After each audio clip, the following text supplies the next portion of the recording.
Այսինքն դու այդքան բարի ես, կաշառքները տրվում է կրիպտոարժույթներով, բայց դառան ուղղակի պատոհաս է ժողովրդի գլխին։ Վարորդների, որ մեղադրում էին կանխիկը գրպանում է, վարորդներն էլ ասեցին, գիտեք, նես չի, մենակ մենք ենք գրպանել, մենք ոմանցել ենք բային տվել։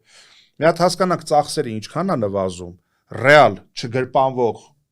այդ 100 դրամներով, մի հատ հասկանանք օրական եկամուտները ինչքան են, տարեկանը ինչքան է, ծախս եւ հասույթ հարաբերակցությունը դրանք մենք համոզված ենք, որ դա բավականացնելու է 100 դրամը, բայց եթե անգամ իսկ չի էլ բավականացնում, միգուցե 150 միլիարդ դրամանոց քաղաքային բյուջեից կարելի է մի 3% տալ սուբսիդավորել տրանսպորտը եւ քաղաքացու համար այ գոնե այդ մի ծառայությունը չթանկացնել։ Արտաքին անվտանգային մարտահրավերներ,